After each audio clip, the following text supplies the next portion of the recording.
Bienvenidos a todos nuevamente a esta edición de Sábados Laborales. En esta oportunidad hemos coordinado con Dante para conversar sobre la protección de la trabajadora gestante en el empleo.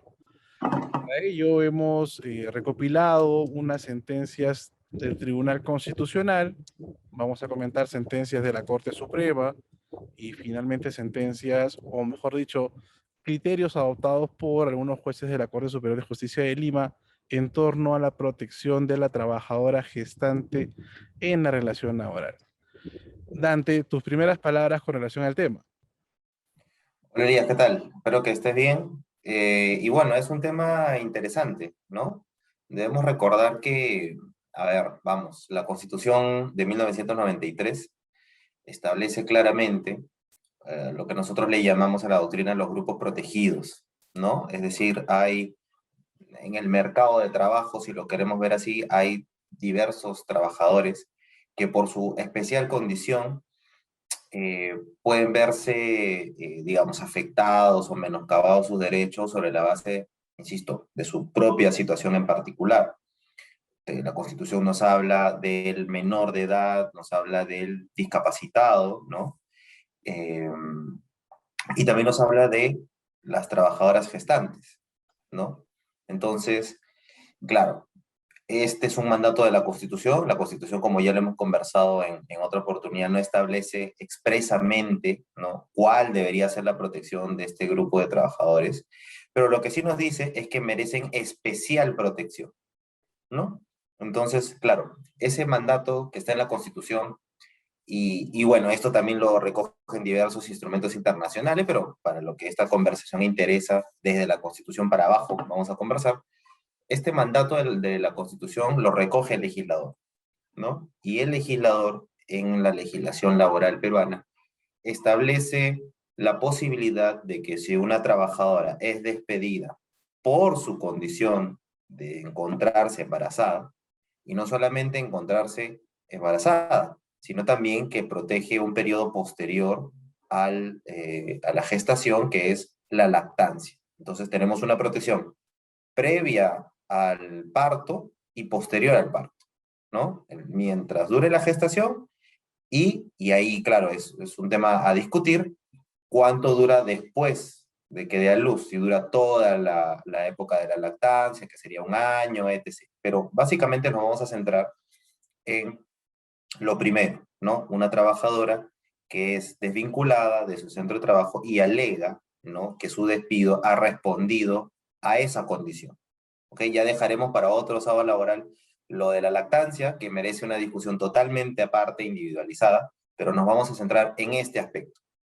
¿Qué criterios tenemos? ¿Qué ha dicho el Tribunal Constitucional? ¿Qué ha dicho la Corte Suprema en este tipo de casos? Que por cierto también es común, ¿no? O sea, pasa donde las trabajadoras reclaman que su despido ha respondido a su estado de gestación.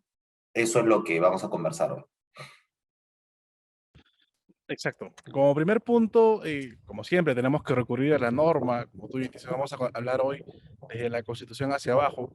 En la Constitución, en el artículo 29, perdón, en la Ley de Productividad, en el artículo 29, regula los supuestos de nulidad de despido, y entre ellos el de la trabajadora gestante. Pero allí, Dante, el legislador establece dos supuestos, ¿no? Por un lado, establece que se va a presumir, es decir, no requiere mayor probanza de parte de la trabajadora, se presume la existencia de una nulidad de despido en la medida que la trabajadora haya comunicado este estado de gestación al empleador y el despido se produce justamente en un espacio temporal cercano. Y claro, luego, digamos, quedaría dentro del marco general que en el caso de que no hubiese comunicado, no se activa la presunción, pero no quiere decir que no tenga una forma de protección y por ello existen algunos pronunciamientos del Tribunal Constitucional en torno a esta exigencia y de la Corte Suprema en torno a la forma como se relativiza esta exigencia, ¿no? Vamos a ver un poco más adelante ello. Y hemos traído algunos pronunciamientos como para poder delimitar este tipo de protección. Y como parte de ello, hoy voy a compartirles. A ver, Dante, me avisa si es que se ve. Sí, se ve. Correcto. El primer pronunciamiento que vamos a tomar en consideración es el 5031-2013, acción de amparo, expediente resuelto por el Tribunal Constitucional, en donde una trabajadora pues invocaba la desnaturalización del contrato de trabajo, y a partir de ello se considera una relación a tiempo indeterminado, y como su extinción del vínculo laboral se produjo cuando estaba en estado de gestación, entonces ella pide que se active la protección contra el despido. Lo que el tribunal en este caso hace, Dante, es que, oye, si usted me va a invocar la causal de nulidad de despido vinculada a la gestación, como primer elemento que tienes que presentar ante el Poder Judicial en el amparo y finalmente ante el Tribunal Constitucional vía recurso de agravio constitucional, es que efectivamente tú comunicaste al empleador el estado de gestación. Si no lo has comunicado, entonces allí no tendrías esta protección, digamos, leyendo lo contrario, este pronunciamiento del tribunal. Pero entiendo, Dante, que existen pronunciamientos de la Corte Suprema que dicen o que relativizan ese tipo de exigencias. Claro, o sea, a ver, si nos ponemos a pensar, supongamos que nosotros estamos en los zapatos de los legisladores, ¿no? O fuéramos legisladores por un momento, eh, suponiendo que eso es positivo, ¿no? Suponiendo que fuera positivo. Eh, entonces tú dices, oye, queremos proteger, porque, insisto, tenemos el mandato de la Constitución, ¿no? Entonces la Constitución nos dice que hay que proteger a nivel legal a las trabajadoras gestantes, ¿no? Entonces, ¿cómo aterrizamos esa protección? A través de la posibilidad de que estas trabajadoras puedan regresar al empleo, ¿no? Todos sabemos que hay dos maneras de proteger frente al despido: el pago de la indemnización o el retorno al centro de trabajo, que sería la reposición. Entonces, frente a ambos, como legislador podrías decir, y es de hecho lo que ha ocurrido en nuestro caso, decir, la protección adecuada es la de regresar a trabajar. Pero tú dices, oye, pero a ver, ¿bastará? Y esa es la pregunta que seguramente se hicieron los legisladores. ¿Bastará el solo hecho que una trabajadora esté gestando para llegar a la conclusión de que fue esa la circunstancia por la que fue despedida? Entonces, el legislador, me parece de manera correcta, dice, no, hay que poner algunos elementos. Y uno de los elementos, me parece a mí, más razonables, es que el empleador tiene que conocer del embarazo. Y eso así está en la ley, ¿no? Tiene que haberse notificado, comunicado e informado documentalmente al empleador de esta condición. Porque claro, si tú estás embarazada, pero el empleador nunca lo supo, entonces, ¿cómo es que sin saberlo yo puedo despedirte por una condición que no conozco? ¿No? Sería un poco la lógica.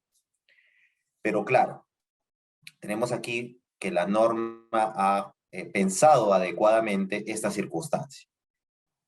Pero como la norma piensa, no necesariamente se pone en todos los supuestos, ¿no? O sea, aquí podríamos hablar de una infrainclusión, o sea, es decir, la norma ha pensado en todos los, o de sobreinclusión, mejor dicho. Porque claro, la norma ha dicho, si no notificas documentalmente, no puedes alegar despido nulo. Pero claro, ahí la norma parece abarcar una situación muy particular que la Corte Suprema también ha analizado y que me parece correcta, y es, ¿qué pasa si el embarazo es notorio?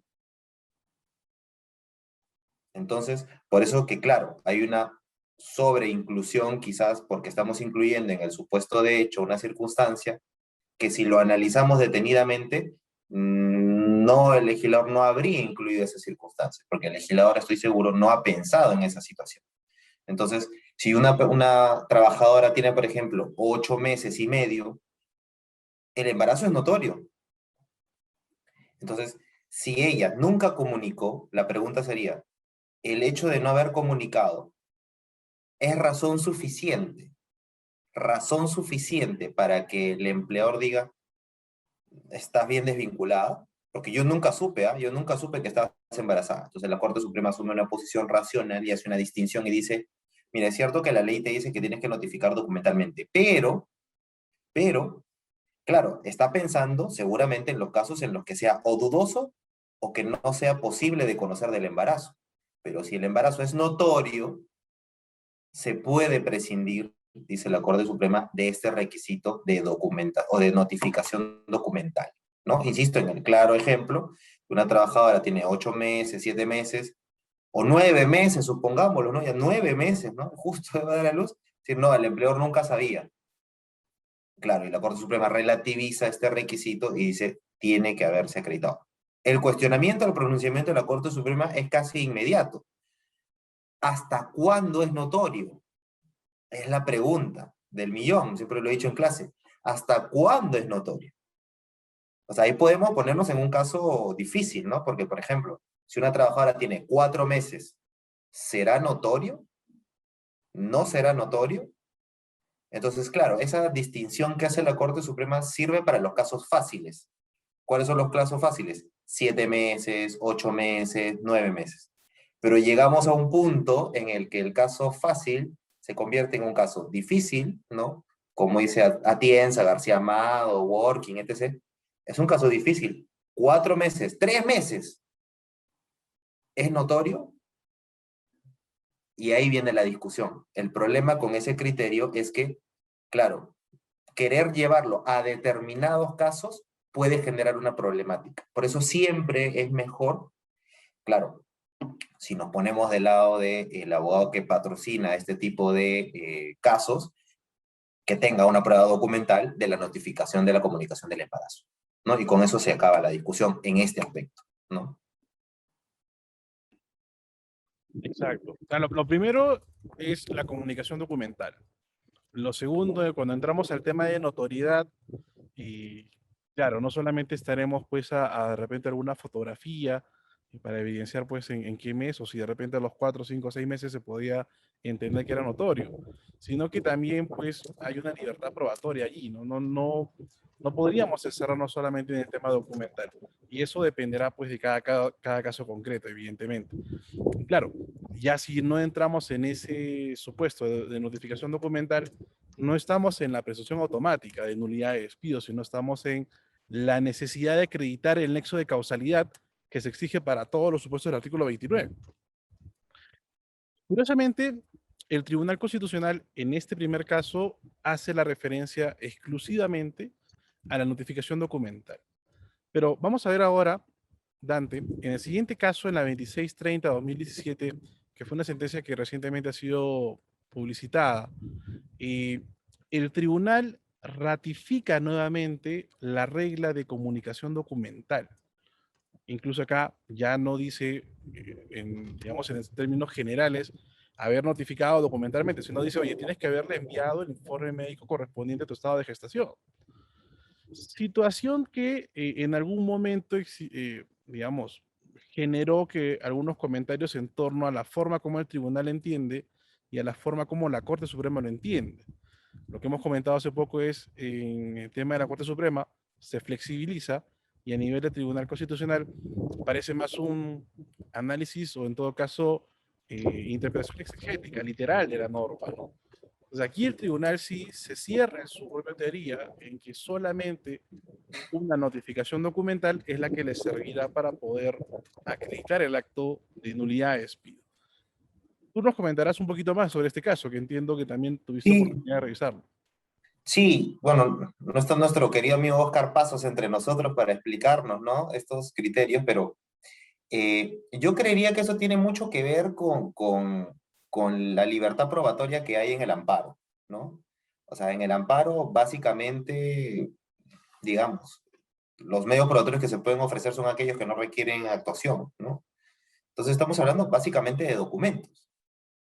Entonces creería yo que por ese, justamente por el tutela de urgencia que supone el amparo, porque básicamente estamos hablando de documentos, entendería yo que, claro, el tribunal no va a tener un expediente como si un juez ordinario, con una audiencia, con la presencia de las partes, con la posibilidad de interrogar a la demandante, al apoderado de la empresa, no va a tener una vista de causa grabada, como ocurre, por ejemplo, en los procesos laborales, ¿no? Entonces yo creería que, claro, si marcamos la pauta de cómo es un proceso constitucional en el Perú, básicamente escrito, eh, con reducida actuación probatoria, parecería razonable que en medio de esa libertad probatoria que se tiene, restringida libertad probatoria, por cierto, que se tiene en el amparo, no puedas, ¿no? Porque claro, este hecho, insisto, este hecho de decir era notorio el embarazo, en un proceso laboral lo puedes decir, o sea, es muy fácil, ¿no?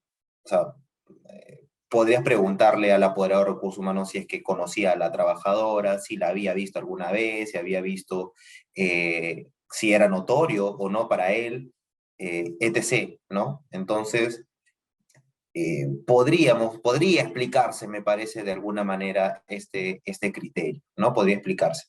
Pero claro, insisto, hay casos en los que, si bien es cierto, la realidad nos puede decir que hay trabajadoras que teniendo 7 u 8 meses el estado de gestación puede no ser tan notorio como a veces uno cree.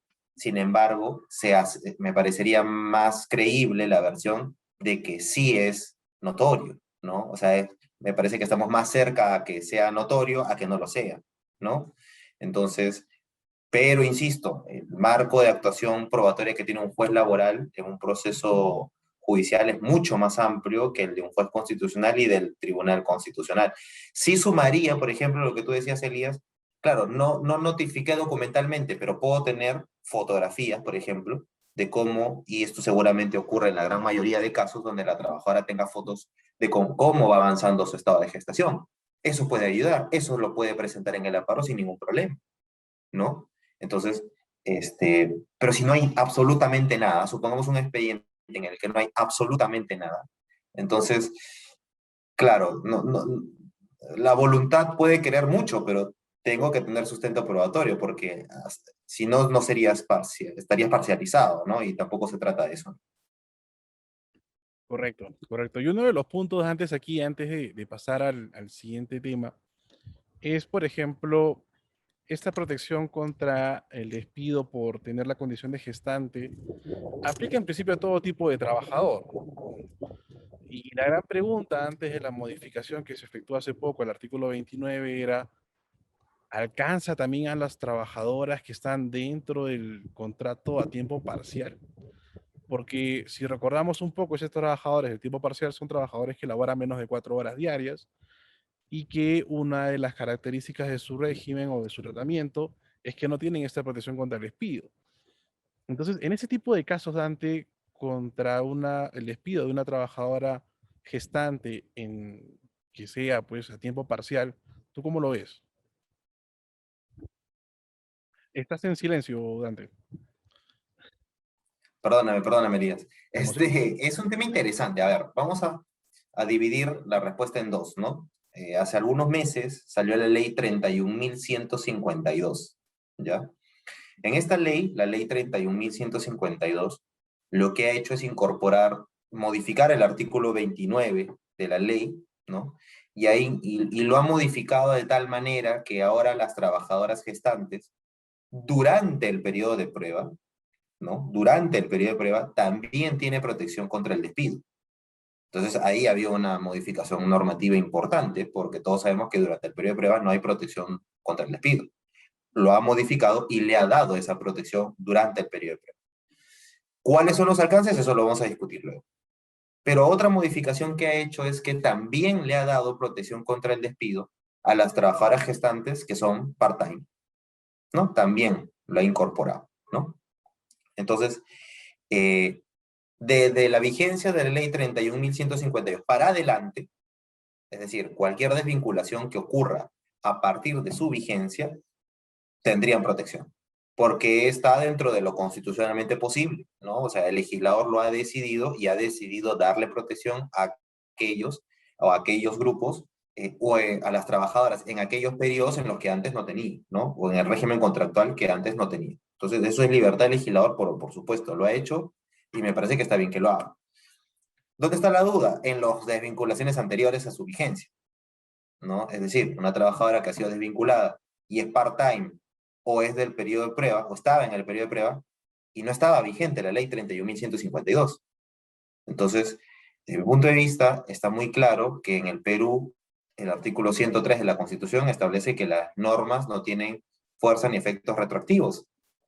Entonces, no habrá protección durante el periodo de prueba y tampoco tendrá protección en el caso de las trabajadoras a tiempo parcial, ¿no? Claro, ahí viene una discusión que es muy interesante, ¿no? De hacer que algunos pueden buscar la aplicación directa de la Constitución sobre la base de ese artículo que nos indica que las trabajadoras gestantes tienen una protección adecuada, sino una protección especial por parte de la Constitución, si es que eso sería suficiente para dejar de lado lo que la ley establece respecto a que para poder tener protección contra el despido tienes que tener trabajar por lo menos 4 horas o más diarias, ¿no?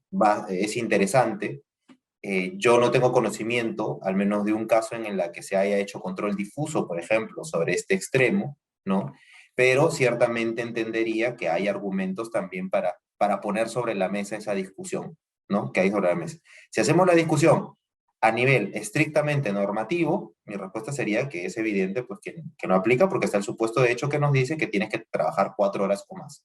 No lo cumples, no se aplica la protección. Pero creo que más bien la ley 31.152 lo que hace es justamente reconocer que no tenían ese derecho y otorgárselos, ¿no? Creería yo que mi visión iría por ese lado.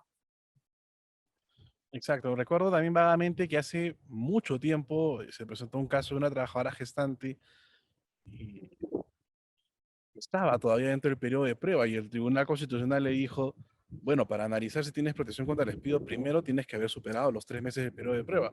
Reviso tu contratación, la fecha de inicio, la fecha de despido, no la has superado, no voy a analizar el supuesto de nulidad de despido, ¿no? Que digamos que era la respuesta del Tribunal Constitucional hace algunos años y que siguiendo su propia, digamos, jurisprudencia, línea jurisprudencial, sería la respuesta similar a la que tú nos has indicado hace un momento. Pero bueno, vayamos a otro grupo de trabajadores que también tienen una protección un tanto distinta dentro de las relaciones laborales, ¿no? Como son los trabajadores de confianza.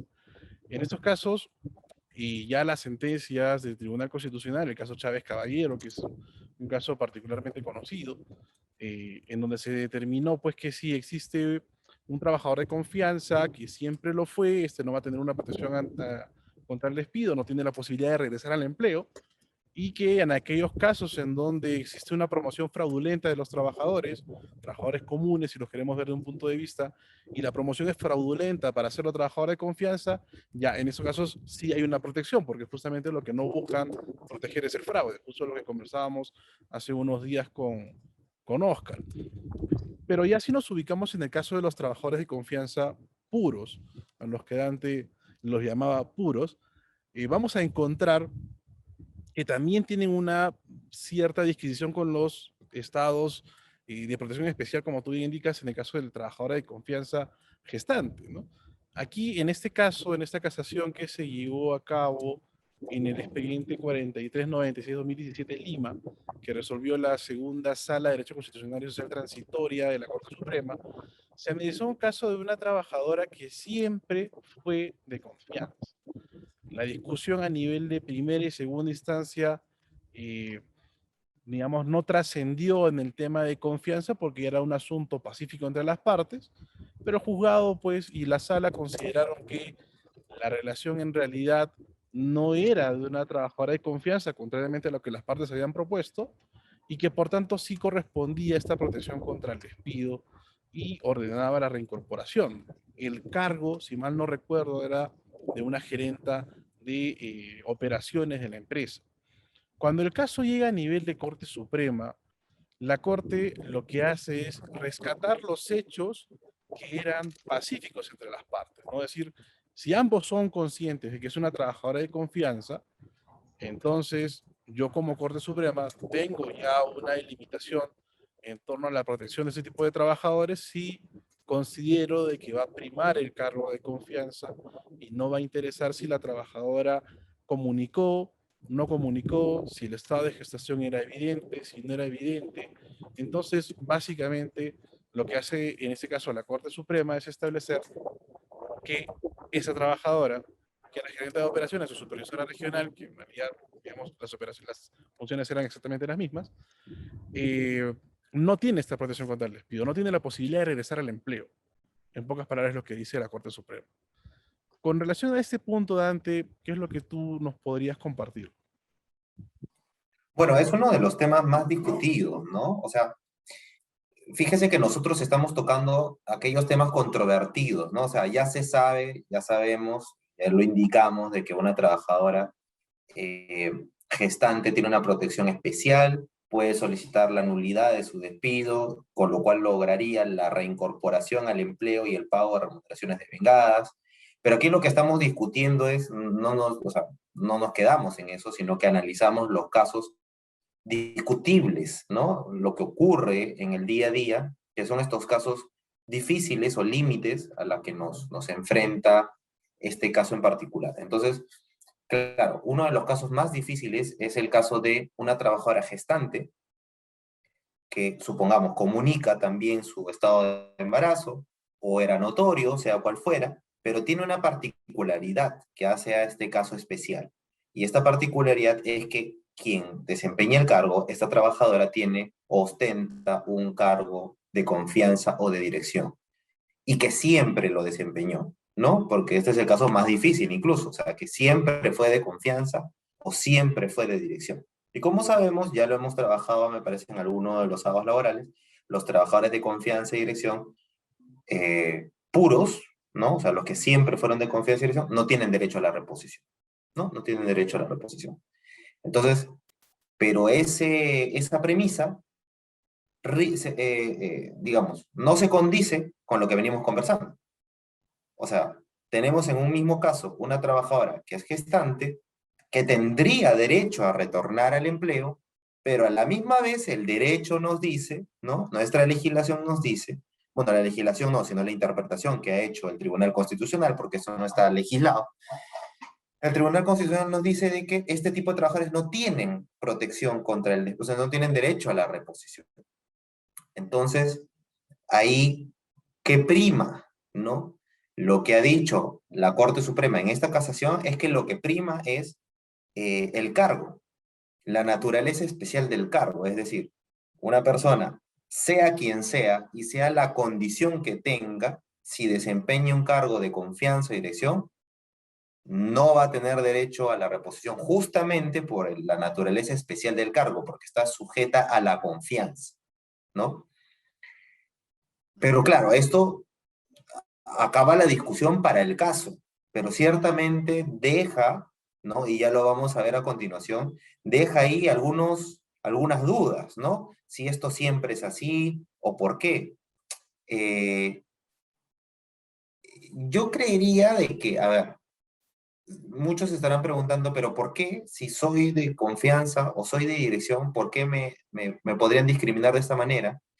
eh, si es que yo fui desvinculada por mi condición de embarazo. Y creo que tendría razón en el sentido de que, claro, si uno va a la Constitución no hace una distinción de este tipo, habla de una protección especial, y por el contrario, los trabajadores de confianza o de dirección, esta lógica de que no tengan derecho a la reposición también tiene un sustento constitucional, que es la libertad de empresa, ¿no? O sea, ¿por qué justamente el derecho me permite a mí, a un gerente, que no tenga protección contra el despido? Porque justamente el gerente, al ser digamos, quien dirige la empresa y quien va a determinar la buena o mala suerte de una empresa, eh, pues tiene que contar con mi confianza, porque si yo creo que no está haciendo bien las cosas, pues simplemente lo cambio, ¿no?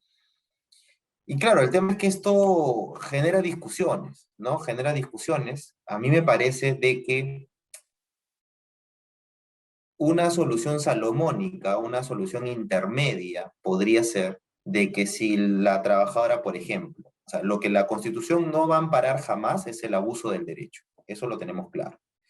Yo creería aquí que en este tipo de casos, si la trabajadora acredita que efectivamente fue su condición de embarazo la que generó esta circunstancia, esa condición no puede ser permitida por la Constitución, ¿no? Claro, muchos se estarán preguntando, pero esto es muy difícil, ¿no? Porque ciertamente, ¿no? O sea, no, o sea, digamos, tendría que tener, por ejemplo, un correo electrónico en la que el jefe le diga, mira, ya no quiero contar con esta trabajadora porque su estado de gestación es el que está generándome, ¿no? Estos problemas, ¿no? Y eso es muy difícil. Pero creo yo que esa es una de las formas más salomónicas de solucionar este tema. ¿Por qué? Porque si nos vamos a ambos extremos, creo que caemos en un error, ¿no? Si nos vamos al extremo de que siempre que eres de confianza y dirección nunca puede ser repuesto, creo que estás perdiendo oportunidades de proteger casos claros de abuso, ¿no? Y si nos vamos al otro extremo, si por el solo hecho de estar gestando, sabiendo que tu cargo siempre va a depender de la confianza, porque un gerente sabe que en cualquier momento, ¿no? En cualquier momento, o sea, por eso también es que la remuneración de los gerentes es alta, ¿no? Porque por su responsabilidad, pero también porque, vamos, afronta una situación particular que es que no es estable, que tiene que, o sea, siempre que rinda, va a seguir en la empresa. Siempre que la empresa vaya bien, él va a seguir en la empresa. Si la empresa va mal, el primero que va a salir es él, ¿no? Como en el fútbol, ¿no? Un director técnico. Si los resultados no siguen al equipo, el primero que se va no son los jugadores, es el técnico, ¿no? Entonces, lo mismo en un empleo, ¿no? Si el jefe va mal o el gerente va mal, el primero que sale es él. Pero también, no, si nos vamos al extremo de protección, creo que también caemos en un error, porque si una persona, una trabajadora, conoce que va a continuar en la empresa siempre que los resultados sean buenos, y supongamos que está en estado de gestación, podría darse, digo, podría darse la circunstancia de que el retiro de confianza o la desvinculación de la trabajadora no tenga nada que ver con el embarazo y que simplemente sea retiro de confianza. Entonces, yo lo que analizaría, si yo fuera juez, ¿no? En el hipotético, muy negado, que fuera un juez, yo buscaría escarbar más, o sea, llegar más cercano a la verdad, tener otros indicios, ¿no? Como por ejemplo, si hay un antecedente similar. Si hay un antecedente similar, pues esto ya, ¿no? Qué raro, justo otra trabajadora que desempeñaba el mismo cargo también estuvo embarazada y justo le pierden la confianza. ¿Ya? La cercanía entre la comunicación del estado de gestación y la pérdida de la confianza. Si tú eres una trabajadora que siempre ha ido todo bien, habías mostrado buenos resultados y justo se pierde la confianza, ya comienzo a dudar un poco más. Yo creo que lo que tienen que hacer las partes en este tipo de caso tan difícil es dar mejores razones al juez para saber si nos encontramos frente a una situación de abuso de la parte demandante o de abuso de la parte demandada. Pero bueno, lo que ha hecho la Corte Suprema en este caso es privilegiar, ¿no? El cargo de confianza que tenía esta trabajadora. Y es un buen punto. Y justo algo que trabajamos nosotros, Dante, no sé si recuerdas en algún tiempo, justamente con la desvinculación de trabajadores de confianza, es tratar de objetivizarlo, ¿no? Si bien es cierto, la norma no me obliga, pues, a justificar un retiro de confianza, tener información que respalde esta decisión de ya no seguir más con ese trabajador sirve mucho, incluso en ese tipo de supuestos, que podría ser una de las salidas que, como tú bien nos propones ahora, nos permitiría tener mayores elementos o mayores argumentos para poder sustentar que el retiro de confianza no tuvo ninguna vinculación con el estado de gestación. Y otro elemento adicional que también de repente se nos está escapando es que recientemente se modificó, como bien has dicho tú hace un momento, la normatividad de protección de la trabajadora gestante y se incorporó a los trabajadores a tiempo parcial y los trabajadores durante el periodo de prueba. Pero el legislador no decidió incorporar a los trabajadores de confianza y dirección, por ejemplo. Si queremos interpretar de una forma integral la intención del legislador, pues entenderemos que para él también el cargo de confianza no necesariamente sería un elemento en donde se requiera una ultra protección o fortalecer un poco más la protección de la trabajadora gestante, ¿no? Con lo cual, la libertad probatoria que tú nos comentabas al inicio es lo que quedaría aquí al momento de que el juez revise este tipo de causas. Pero contrariamente a esto, a este pronunciamiento de la Corte Suprema Dante, justamente lo conversábamos contigo, a nivel de Corte Superior de Justicia de Lima, se llevó a cabo un pleno jurisdiccional nacional en donde también se analizó este caso. Trabajadores de confianza en situación de gestación generan una nulidad de despido, es posible reincorporarlas. Lo que en este caso nos dice el Pleno Jurisdiccional Distrital de Lima es que en este caso sí corresponderá la protección o la reincorporación de la trabajadora de confianza porque no hace ninguna referencia o ninguna disquisición en torno al nivel de protección. Algo como tú nos comentabas hace un momento, y creo que es uno de los extremos que tú también nos indicabas, ¿no? Antes.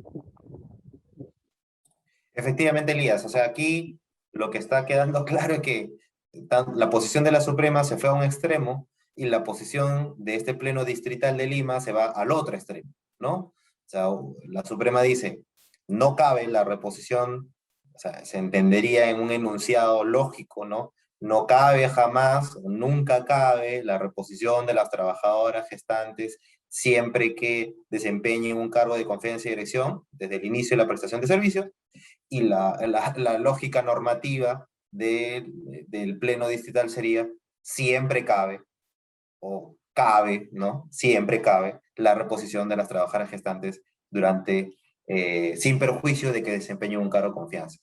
Insisto, me parece que nos vamos a ambos extremos y creo que este pronunciamiento del pleno es dañino, ¿no? Con todo respeto a los jueces que participaron de este pleno, a quienes yo aprecio mucho, y tengo la amistad de algunos de ellos, y me honra eso, es que siempre hay que pensar, si uno, en el efecto consecuencialista, ¿no? En el consecuencialismo, McCormick, por ejemplo, nos ha hablado de esto del consecuencialismo a nivel normativo, ¿no? Pero es lo que el Tribunal Constitucional también le llama de previsión de consecuencias, ¿no? O sea, uno tiene que pensar qué cosa es lo que va a generar tal o cual criterio, ¿no? O sea, vamos a resolver un caso, perfecto. Mi criterio o mi interpretación de la ley o la norma que yo voy a aplicar es esta, pero tengo que pensar en las consecuencias que puede traer, ¿no? Y claro, si lo que el mensaje que está dando el Pleno es que basta con que estés embarazada y no interesa si eres trabajadora de confianza o de dirección, creería yo que esto va a desalentar sin querer hacerlo, obviamente, ¿no? Pero va a querer o desalienta la contratación de personal directivo, de mujeres como personal directivo, ¿no? Entonces, y esa es una de las grandes desigualdades que hemos tenido siempre. O sea, siempre un cuestionamiento que se ha generado a nivel salarial y a nivel de contratación es que por qué el personal directivo en un porcentaje, yo diría, de 75% con 25%, es casi siempre hombres y no mujeres, ¿no?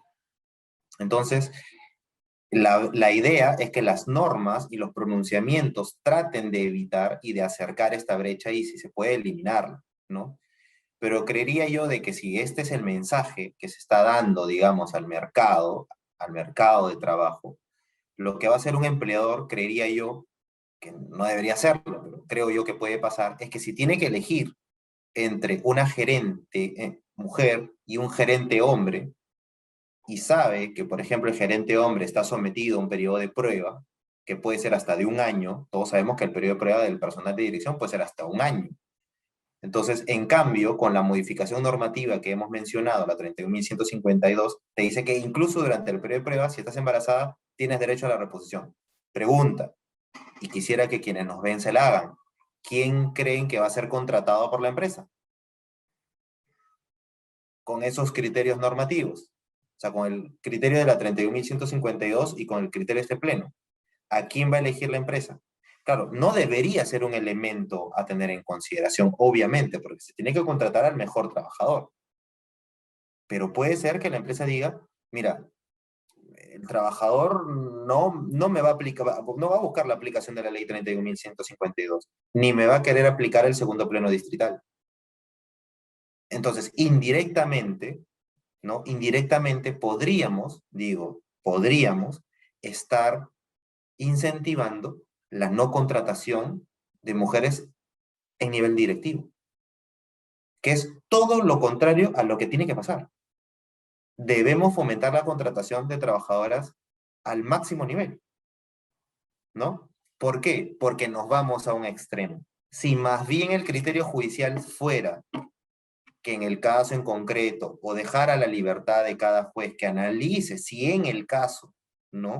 Se llega a convencer de que fue la condición de embarazo lo que realmente generó la desvinculación, creo que tendríamos un escenario un poco más,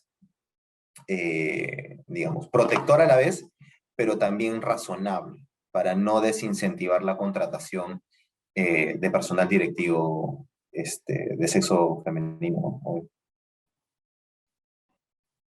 Exacto, ese es el efecto inverso que a veces encontramos en la sobreprotección normativa, ¿no? Y que se puede juntar con algunos elementos adicionales, subjetivos sobre todo, que se presentan a veces en la contratación, a veces en la promoción, pero lo esencial, como tú bien indicas, debería ser pues las capacidades y buscar promover ese grupo que tradicionalmente, lamentablemente, hay una relegación de ellos, ¿no?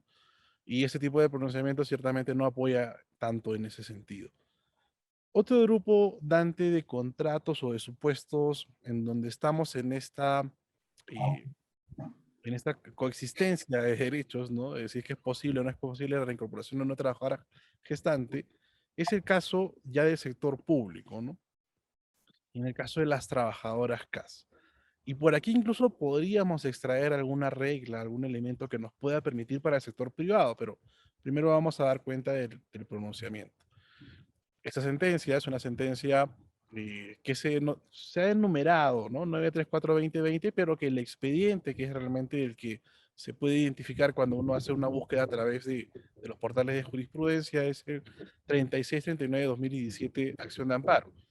En este caso es una trabajadora del régimen CAS. Y como sabemos, las trabajadoras del régimen CAS pues no tienen una protección en general, ¿no? El régimen CAS es un régimen que no tiene una estabilidad en el empleo o no tenía una estabilidad en el empleo, ahora tiene un tratamiento un poco distinto. Y en esta oportunidad se presentó esta disyuntiva, terminación de contrato y a la par comunicación de estado de gestación de parte de la trabajadora. Y uno de los elementos que se tuvo en cuenta de parte del Tribunal Constitucional es que, en principio, la entidad deberá justificar por qué no se renovó el contrato o si existió una causa objetiva de despido. Si no tiene esa justificación, la entidad se entenderá que se configuró el supuesto de nulidad de despido y por tanto se va a reincorporar a la trabajadora. Con relación a este pronunciamiento, Dante, ¿cuáles serían tus primeros comentarios? Mira, yo creo que lo que ocurrió aquí es que, bueno, igual siempre hagamos historia, ¿no? El CAS nace en el 2008 con el ánimo de eh, darle una solución de gestión de recursos humanos al Estado, ¿no? Porque el Estado estaba contratando informalmente, bueno, sigue contratando algunas veces, ¿no? Le han cambiado de nombre, ¿no? Antes era locación de servicios, servicios no personales, ahora le llaman terceros, ¿no? Pero el hecho es que quería darle alguna solución, ¿no? Entonces, ¿qué hizo el Estado? Bueno, creó un régimen distinto al 276, distinto a la aplicación del régimen privado, que jamás debió aplicarse en el Estado, pero bueno, se viene aplicando, y crea el CAS, ¿no? El régimen CAS. Y claro, la idea era dar derechos, casi en su mayoría hoy los CAS tienen todos los derechos, ¿no? Digamos, tienen vacaciones, tienen jornada de trabajo, es cierto, no tienen gratificaciones, ¿no? Porque estas gratificaciones son propias del régimen privado, ¿no? Y ahí viene el tema, ¿no? Dices, claro, lo malo es que el 728 se aplica al régimen público, entonces por eso ahí viene la discusión, ¿no? Pero ¿por qué mi compañero que 728 sí recibe? Bueno, es que tampoco debió recibirla, ¿no? Porque eso es para el sector privado, ¿no? Pero bueno, vamos. Pero algo que no tienen los CAS es estabilidad. Bueno, ahora ya sabemos que hay una ley de eliminación progresiva del CAS, ¿no? Pero cuando se crea el CAS, creo que ahí sí hay una omisión, y es que se trató a todos los trabajadores de manera igual. Es decir, el CAS es un régimen temporal, era un régimen temporal, ahora, insisto, con esta norma de eliminación progresiva que está sometida a control constitucional, nadie sabe lo que va a pasar, pero el hecho es que hay una eliminación progresiva del CAS, entonces, y han adquirido una especie de permanencia o de protección. El hecho es que cuando se regula el CAS, no se piensa en los grupos protegidos. Y creo que ahí viene el error.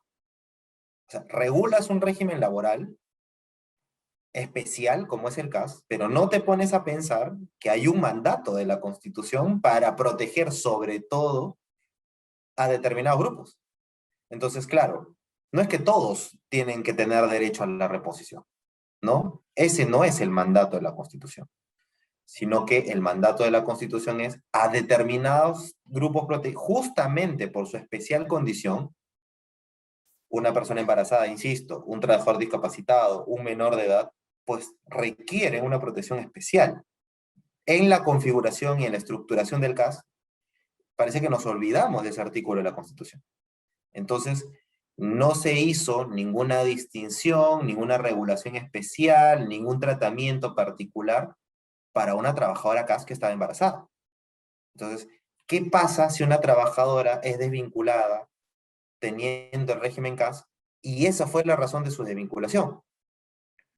¿Hay alguna razón para no protegerla al igual que cualquier otra trabajadora embarazada?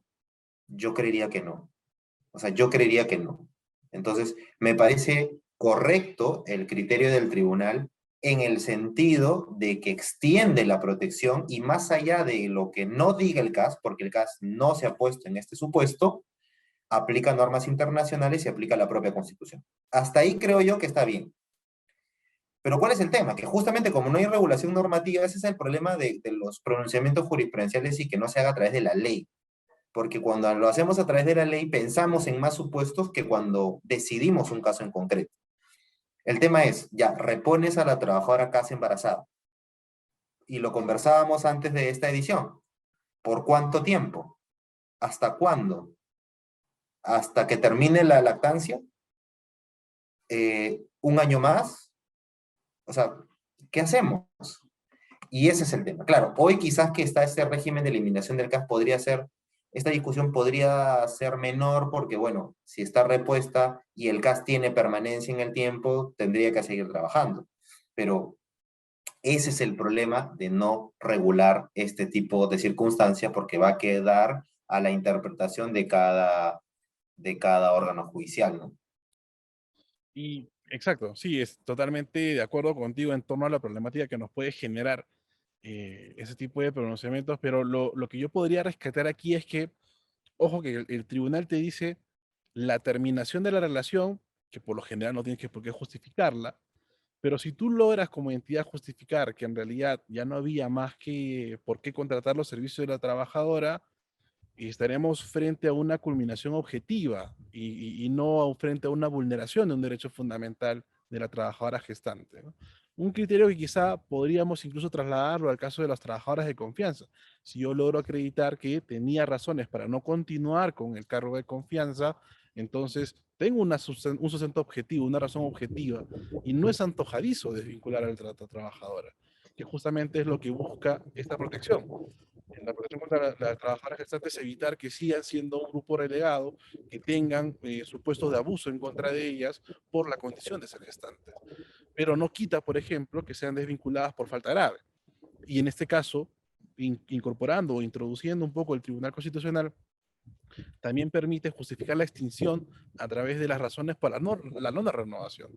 Y eso también se permite o se convierte en una causa objetiva de extinción de la relación laboral. Pero bueno, siempre interesante, de seguro que hay muchos casos más que se nos van a escapar y que van a llegar por lo pronto ante el tribunal. Me parece que hay por lo menos 5 causas vinculadas con trabajadoras de confianza que van en ese sentido y vamos a ver cuál es el pronunciamiento del tribunal en este tipo de casos. Pero por lo pronto hemos hoy agotado el tiempo que teníamos planificado, como siempre. Nos hemos extendido un poco más. Y bueno, corresponde, Dante, en esta oportunidad que nos digas qué tema vamos a ver la siguiente semana. Bueno, vamos a continuar con temas controvertidos, ¿no? La siguiente semana vamos a conversar sobre la nulidad de despido cuando la causal es temas sindicales, ¿no? Afiliación sindical, participación en actividades sindicales o haber participado en representación de los trabajadores. ¿Qué nos viene diciendo la jurisprudencia, tanto de la Corte Suprema y del Tribunal Constitucional, sobre eh, cuando un trabajador alega que su despido es inconstitucional, es indebido, sobre la base de su condición de afiliado al sindicato o de ser participante en actividades sindicales? Debemos recordar que esto va a traer mucha discusión porque nuevamente son casos en los que el juez laboral y en general un juez, el juez constitucional también, tiene que hilar muy fino, porque aquí también van a encontrarse frente a una situación objetiva, como es que, por ejemplo, alguien puede ser un dirigente sindical, pero eso es suficiente siempre para llegar a la conclusión de que fue esa condición la que motivó el despido, es lo mismo de lo que discutíamos hoy. O sea, una trabajadora gestante, claro, ya es un elemento objetivo, ¿no? Pero ¿qué hay del otro lado? ¿No? ¿Qué hay del otro lado? Fue una pérdida de confianza, ¿no? En el caso de los temas sindicales, vamos a ver pronunciamientos de falta grave, por ejemplo, ¿no? Entonces, ¿y cómo se trabaja en este tipo de casos? O, por ejemplo, un trabajador sabe que su contrato va a vencer, ¿no? Y se afilia, ¿no? A esto se le llama afiliación estratégica, ¿no? Se afilia faltando 1 o 2 días para que venza su contrato. Entonces ahí la pregunta del millón es, ¿fue un despido motivado por la afiliación o más bien utilizó la afiliación para luego buscar un despido nulo, ¿no? Y creo que ahí es donde los jueces tienen que trabajar, ¿no? En tratar de llegar a circunstancias o premisas fácticas que le permitan generar convicción en uno o en otro sentido, ¿no? No simplemente ver el caso por fuera y decir, este caso es así o así, ¿no? Es llegar al mayor grado de convicción que se tuviera sobre cada caso en concreto, ¿no? Es correcto, Dante. Muchas gracias. Va a ser un tema en realidad bastante interesante, como tú bien dices. Las faltas graves que hemos podido encontrar allí también son bastante llamativas. Así que, nada, están todos invitados a la siguiente edición de Sábados Laborales, temas sindicales de por medio, y con nosotros será hasta el siguiente sábado. Muchísimas gracias, Dante, por tu apoyo en esta oportunidad. Cuídate mucho, Elías, que estés bien.